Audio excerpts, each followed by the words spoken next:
Então, eu sou Ricardo Caponeiro, oncologista clínico aqui em São Paulo, presidente da Associação Brasileira de Cuidados Paliativos e sócio-diretor do Instituto Simbidor. Bom, cuidados paliativos é um termo que tem vários significados. Se a gente for pensar, tudo que a gente não tem chance de curar os pacientes, que é o que a gente diz que é um tratamento curativo, é para melhorar os pacientes. Então a gente cura algumas doenças. Basicamente a gente cura os traumatismos, a gente cura as infecções, mas a gente não cura hipertensão, a gente não cura reumatismo, a gente não cura insuficiência cardíaca. Então tudo que a gente não faz no tratamento curativo, por si só, é um tratamento para melhorar. E se é para melhorar, é o que a gente chama de um tratamento paliativo, ou seja, paliar é um sentido diferente de você melhorar o paciente. Só que num contexto mais estrito, para que não fique um grupo muito grande de doenças, a Organização Mundial de Saúde resolveu definir cuidados paliativos como esses cuidados que não têm a intenção de curar o paciente, mas destinado só àquelas doenças onde não existe a possibilidade de cura ou controle a longo prazo. Então, cuidados paliativos ficariam restritos às doenças que antecipam a morte do paciente. Então, uma doença reumática, não obrigatoriamente o paciente vai ter uma morte antecipada por isso, então ficou excluído desse novo conceito de cuidados paliativos. Então, ficariam no cuidados paliativos as neoplasias, as doenças cardíacas, doença cardíaca grave, doenças respiratórias, doenças neurológicas degenerativas e até algumas doenças em crianças, como a fibrose cística pulmonar e os cânceres de criança também. Então, cuidados paliativos são cuidados de suporte clínico e ativo para pacientes fora de perspectiva de cura. O núcleo principal dos cuidados paliativos é sempre o médico, já que isso é um problema de saúde, isso é um problema médico. Uma enfermeira, que é o braço direito do médico, que é quem organiza e gerencia todas as atividades. E uma psicóloga, que dá o suporte emocional e que cuida desse lado emocional. Acrescido a isso, na equipe a gente sempre conta com nutricionista, assistente social, a fonoaudióloga, a fisiatria, uma assistência religiosa ou espiritual. Então, esses outros membros da equipe, eles entram na equipe com funções específicas quando isso é necessário, ou seja, a gente discute o aspecto espiritual quando o paciente manifesta esse desejo ou quando ele não tem esse suporte fora. Agora, se é o doente que já tem isso na igreja dele, a gente não obrigatoriamente precisa fazer isso por ele. Então, a gente monta uma equipe que tem um núcleo principal e um núcleo acessório dependendo das características de cada um dos pacientes. As pessoas acham que cuidados paliativos significa que é para o paciente morrer e que não tem mais nada o que fazer. Muita gente confunde cuidados paliativos com eutanásia, que não é nem de perto o objetivo de cuidados paliativos. E a gente tem ainda o problema de acesso a esse tipo de cuidados, já que esse tipo de atendimento não é muitas vezes contemplado pelo Sistema Único de Saúde e nem pelos convênios. A gente tem uma adaptação do que eles chamam de assistência médica domiciliar, mas os cuidados paliativos multidisciplinares ainda não estão inseridos da forma de remuneração. Então, poucas pessoas têm acesso aos cuidados paliativos como eles devem ser, na verdade. Então, acho que os problemas são preconceito e acesso, são os principais problemas. Cuidados paliativos, apesar de ser uma nova onda, não é uma coisa nova. Eu falo assim, na época de Hipócrates, que a gente não tinha antibiótico, ultrassom, tomografia, não tinha quimioterapia, tudo que a gente fazia era amenizar o sofrimento do doente. Ou seja, a medicina nasceu paliativa e depois, com essas novas tecnologias, a medicina foi se deslumbrando com a tecnologia e esqueceu o lado paliativo dela. Mas a medicina sempre foi paliativa, ela nasceu paliativa e assim ela era. Então, assim, a gente não cura hoje, nos pacientes com câncer, mais da metade vai acabar morrendo da própria doença. A gente cura mais ou menos metade dos pacientes. E a outra metade que vai morrer da doença precisa de alívio desse sofrimento. E a gente trata isso com muito cuidado, vendo as necessidades espirituais do paciente, tratando a dor, controlando os sintomas. Então, a gente tem como base que o controle do sintoma é imperioso. Como disse uma vez uma paciente minha, não adianta focar no positivo quando a dor é insuportável.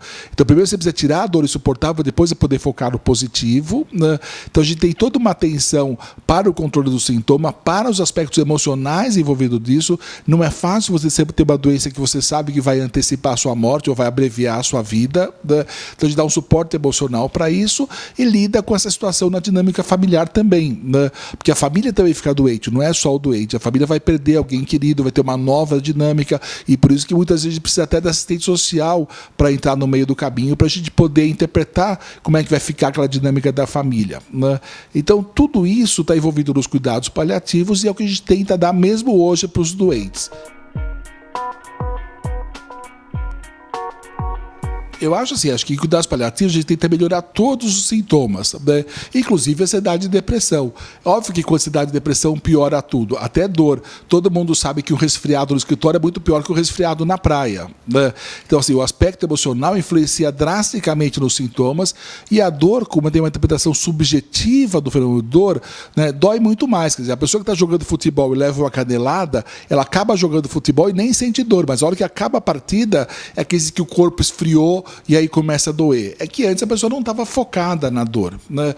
Então faz parte muito importante cuidar dessa ansiedade, dessa depressão, para que a pessoa possa até melhorar dos outros sintomas e colaborar com o tratamento. Então, ansiedade e depressão são muito comuns, não dá para você não ficar, e a gente diz para o paciente, desespero e angústia não ajuda a resolver problema nenhum.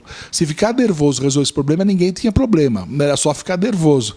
Então, ficar nervoso com ansiedade, com depressão, é a única coisa que não ajuda a resolver o quadro, né? Então, a gente tem que focar, fazer uma estrutura de tópicos, focar no positivo e lidar com essa situação. Então eu tenho um caso muito interessante, que era uma paciente que era uma jornalista, uma pessoa super culta, e que a gente tratou dela muito bem, e ela morreu internada no hospital sem nenhum sofrimento, muito tranquila. Passaram-se 2 anos, aí eles trouxeram a mãe dela, né, que a gente estava bem velhinha, nem tinha câncer, mas eles trouxeram para ela e falaram assim, mas ela não tem câncer, por que vocês trouxeram para um oncologista? Ela falou, não, porque o senhor faz morrer direito. Né?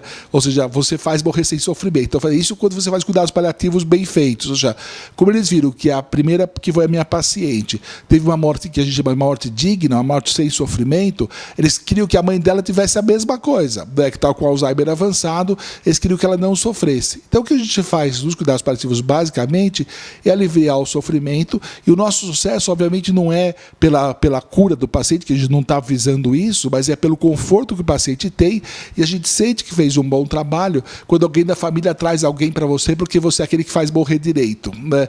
Então a gente interpreta isso como um elogio, e o que a gente tenta fazer é exatamente isso, dar dignidade e tirar o sofrimento nessa fase difícil da vida. Quando a gente tem uma pessoa que está com uma doença grave, que vai para cuidados paliativos, não é só o paciente que fica doente, a família também fica doente. Então a primeira forma da família ajudar, a família entender que eles também estão sofrendo com aquela situação e que eles também têm problema com aquela situação. Então não adianta falar assim, não, o problema é seu, nós não temos nada a ver com isso. Então acho que entender que eles também estão passando por isso é fundamental para eles poderem entender seu papel como cuidador, né? Que ninguém vai ser o melhor cuidador do que aquele que está mais próximo do paciente. Quando você contrata uma enfermeira, é uma profissional que está lá, ela está fazendo o que ela está sendo paga para fazer aquilo, né? Uma pessoa que está perto faz por carinho, faz com amor, e é um momento muito importante de contato para acertar divergências que ficaram do passado, para resolver problemas que estavam pendentes, e essa tranquilidade, essa união também dá suporte para tirar a ansiedade, tirar a depressão. Então acho que não dá para fazer cuidados paliativos sem uma equipe multidisciplinar e sem uma família integrada. A gente tem pacientes que moram num casebre sozinho, abandonado, né, que não tem quem faça comida, que não tem quem troque roupa, que não tem quem ajude a trocar curativo. Esse tem que ficar no hospital, porque se ele não tem um suporte, não tem um cuidador. Então, um cuidador profissional na falta de alguém da família, ou o que é preferível, o cuidador familiar que tenha algum sentimento pelo paciente, é fundamental para que os cuidados paliativos sejam bem executados.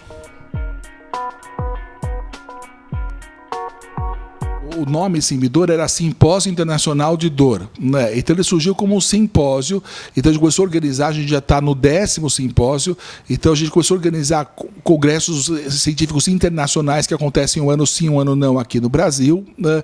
E por causa desse simpósio a gente achou que devia expandir as atividades para não ficar só no simpósio. Então a gente resolveu montar um instituto que prestasse essa assistência basicamente de informação. Então a gente não faz ainda atendimento no instituto, embora isso seja um dos planos para o futuro a gente prestar atendimento, mas por enquanto a gente se restringe a fornecer informações. O site é muito fácil, www.simbidor.com.br, e é uma fonte para tratar basicamente os problemas de dor do paciente, não cuidados paliativos em geral. A gente também tem o site da Associação Brasileira de Cuidados Paliativos, que é www.cuidadospaliativostudojunto.com.br, que também tem por objetivo dar informação aos pacientes sobre essas duas áreas, né?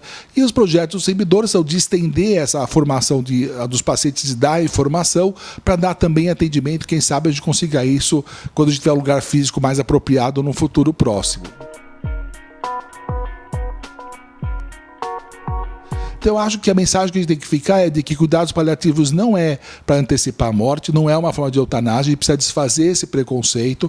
A gente não cura grande parte das doenças do nosso dia a dia e muitas pessoas morrem em sofrimento ainda, com dor e com sintomas, porque não aceitam, né, formas alternativas que possam controlar a sua doença. Então, hoje, treinar pessoas para isso, trabalhar de forma multidisciplinar, que possam ter remuneração por esse serviço, vão adequar para uma realidade que a gente está fazendo vistas grossas, achando que a gente está curando todo mundo, quando na verdade todo mundo sabe que não está. E as pessoas morrem em sofrimento porque querem, né, porque não buscam essas outras opções que não são deixar de tratar. Como a própria Mundial de Saúde diz, cuidados paliativos são cuidados ativos com o paciente. Ou seja, a gente vai interferir, a gente vai tratar, a gente vai pedir exame, só que uma base muito mais racional para evitar esse deslumbramento com a tecnologia, de um termo que se chama hoje de distanásia, ou seja, do uso da tecnologia só para usar a tecnologia.